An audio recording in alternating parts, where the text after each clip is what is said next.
Hello, it's Marissa, and I wanted to chat with you for a little bit about choosing a confirmation sponsor. So, part of your preparation for confirmation is choosing someone that you would like to literally stand behind you as you are confirmed this spring. This is a person that you have a relationship with who is a role model in faith for you. Someone that you feel like will be praying for you, will be supporting you, and will want to not only journey with you this year as you prepare for confirmation, but will continue to be someone who will be walking in faith with you, hopefully for the rest of your life. So, some people that you might want to consider are your godparents. Your godparents stood beside your parents on the day you were baptized, and they promised to help to raise you Catholic and to help you become a disciple of Christ. So, if you still have a relationship with your godparent, you could choose one of them as your sponsor. We only choose one sponsor for confirmation, even though we have two godparents. So, that's just something to keep in mind. Your sponsor could be an older sibling, as long as they're at least 16 years old and confirmed. It could be an aunt, an uncle.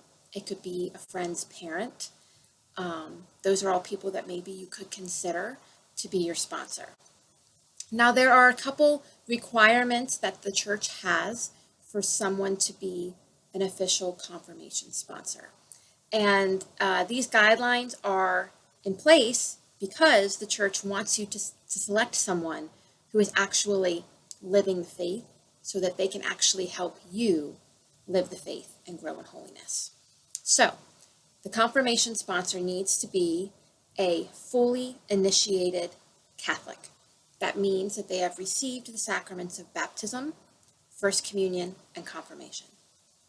Second thing is that they need to be a practicing Catholic who's registered at a Catholic church. So that means they're attending Mass, they have registered at their church, and we're able to receive what's called a sponsor certificate from that church. If you are interested in having someone be your sponsor who's not registered at a church, that may not work out for you because we may not be able to obtain a sponsor certificate. They have to be at least 16 years old, and they need to be living in harmony with the church. That means that they're living a lifestyle that is in line with the church's teaching. So sometimes there are people in our lives that we love and respect, but who may have impediments in their life that could prevent them from right now being a confirmation sponsor. One of the most common impediments is an invalid marriage. So that could be someone who was married in the Catholic Church and got divorced and then chose to remarry without receiving an annulment. Or it could be someone who has been civilly married but not sacramentally married. I keep bringing up this sponsor certificate thing. So once you have selected your sponsor, there is a sponsor information form that you will fill out on our website. It's due on December 6th. And that's important because that lets me know you've picked your person and you're giving me information about your sponsor because I need to communicate with them to invite them to be a part of your confirmation formation for the rest of the year. And part of the information I'm going to share with your sponsor is how to get a sponsor certificate. So what they're going to do is call their home church, their home parish, and speak with the parish secretary, and they will say, I have been asked to be a confirmation sponsor, and I need a sponsor certificate. The parish secretary will know exactly what that is. And once again, they'll only be able to give the person a certificate if they're registered in the parish, they've completed all the sacraments of initiation, and they don't have any impediments that would keep them from receiving a certificate.